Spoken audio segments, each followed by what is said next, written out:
All right, so let's jump right into all the rhythm parts that we're going to be playing here in Comfortably Numb.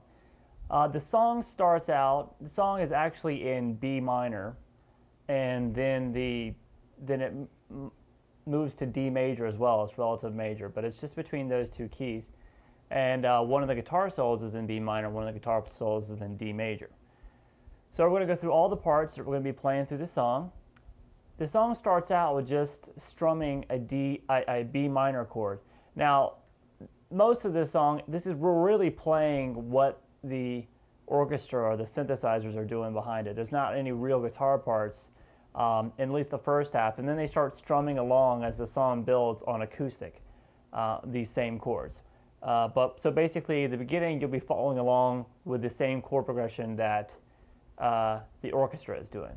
All right, so let's start with the B minor chord here.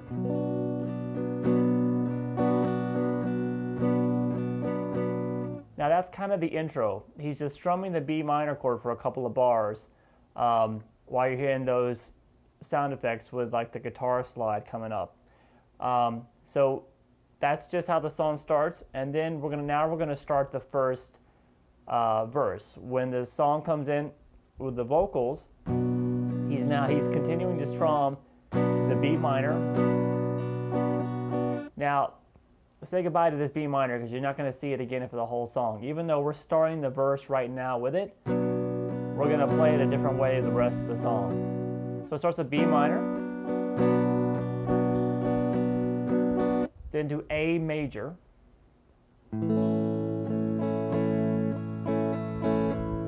if you don't know that B minor chord, that is a bar at the 2nd fret, and then your 2nd finger at the 3rd fret on the 2nd string, pinky at the 4th fret on the 3rd, and then 3rd finger at the 4th fret on the 4th string. You're just strumming 5 strings. And the A major, basic open position A major. Then it goes to a G major chord. You can leave this one out if you want, but if you do leave this note out, you should make sure the bottom of your 2nd finger is muting the 5th string. But otherwise, it's just a standard G major chord.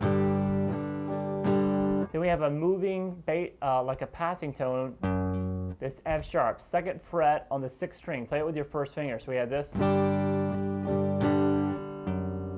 Then it goes to an E minor 7 chord. You just hit that F sharp once.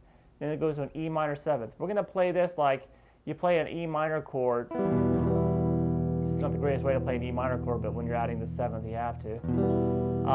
We have the standard E minor shape, all 6 strings, and then your pinky is going to play the 3rd fret on the 2nd string. And then you're going to end the progression with a B suspended 2nd chord. So this is how we're going to play it, where we played the B minor that started the verse. Well, from now on, it's going to be a B sus2. Well, all that basically is if you have a B minor chord, here's your 3rd.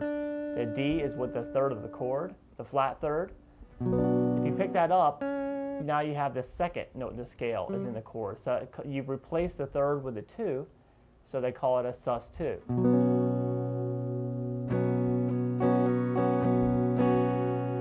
So the whole opening progression, the very first time you play the verse is this.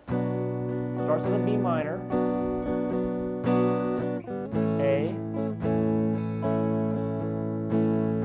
G, passing tone, E minor 7, then the B sus2. Then we start everything over again. Here's starting the verse over. Instead of it being a B minor chord, it's going to be a B sus2. So from now on, you're going to play through the same chords, but you're always going to begin and end the first chord in the progression and the last chord are always B suspended 2nd. All right? So we play through that 3 times, that chord progression, and then we get to, really it's a pre-chorus. It's the world's longest pre-chorus, but it's probably got the greatest lyrics ever written. So it starts out with a basic D major chord. Now I'm just keeping this basic strumming feel going. I mean, there's no real strumming pattern in there anyway, because we're just kind of following the orchestra. But just keep it going. Just create a nice smooth. Just make sure you get that momentum going in your right hand, and just create a nice kind of flowing sound with it. D major to A major, then standard open shape. Now back to D and A again.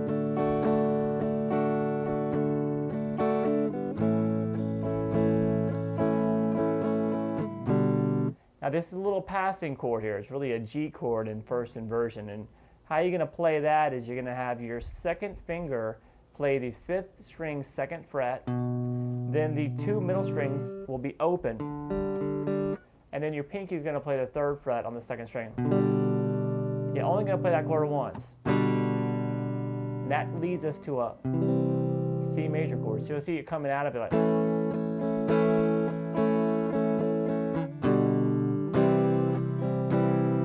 So now we're going to do the same thing, kind of rhythm now. We're back to that same rhythm. The C, then a G major chord.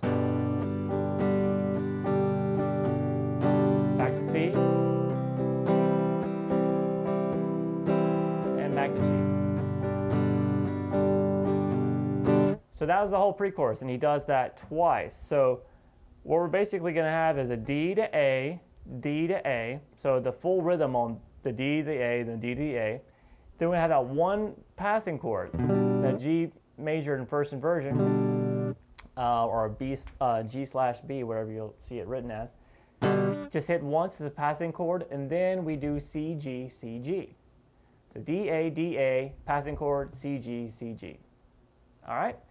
Then that leads us into, after you've done that twice, that whole series of progressions, twice, we do make it to the chorus. And the chorus is really short. The pre-chorus is huge build-up for this part. The chorus starts with a little moving line that's going on in the orchestra, and we're going to do it like this.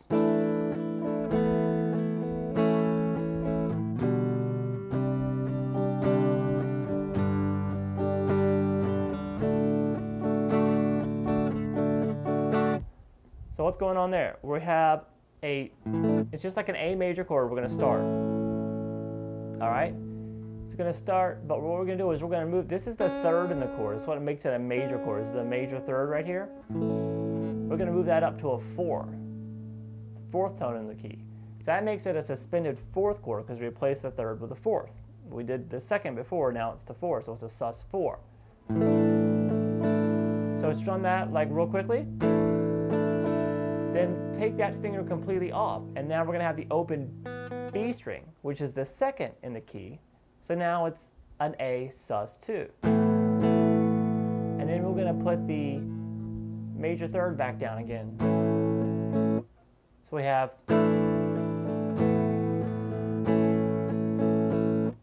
okay, it's cool.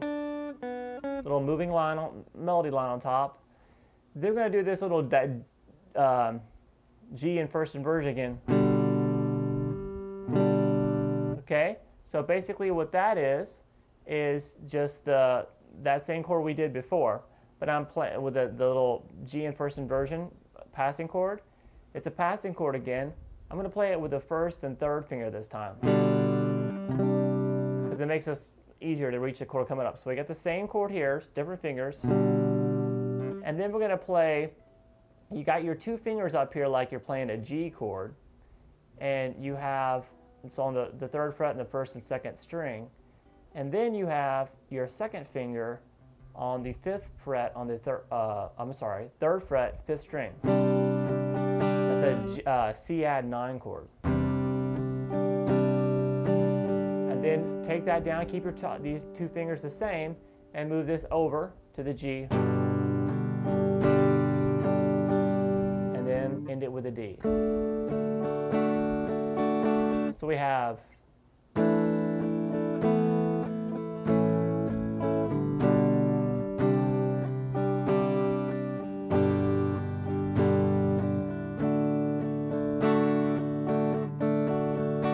okay, and then that takes us to the first solo.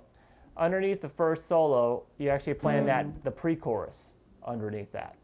Then we get back to the verse again. The same, starting with B sus2. You play through the whole verse twice, then back to the pre-chorus, which is going to be played twice through, and then the chorus once, a really short chorus, and then we have the outro solo. The outro solo is basically over the verse rhythm. It's in B minor, but he plays it with some power chords. So it's just going to be a power chord version of that riff. And it's got distortion on it and stuff, which I don't have on the guitar right now. But we have just the power chord of that B minor, or B sus. We have this 2nd fret 5th string, 4th fret 4th string, 4th fret 3rd string. Just hit it and hold it, and then the A power chord, 0, 2, 2.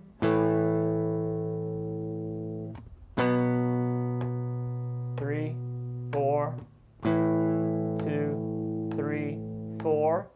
Come over to the G power chord, same power chord shape, 3, 5, 5, on the 6th, 5th, and 4th strings. Hit that. Do that. Still do that passing note. The 2, 2nd fret on the 6th string, and then the 0, 2, 2, the open E power chord, and then end it with the B power chord again. So we got 2, 3, 4, 1, 2, 3, 4, 1, 2, 3, 4, 1, 2, 3, 4. All right. So it's a very basic way of playing it, because they're playing it with so much distortion. But you know, that's underneath the solo, and you're not going to be playing that rhythm anyway, right? You're going to be doing the solo. It's far cooler. All right. So that now is all of the rhythms in Comfortably Numb.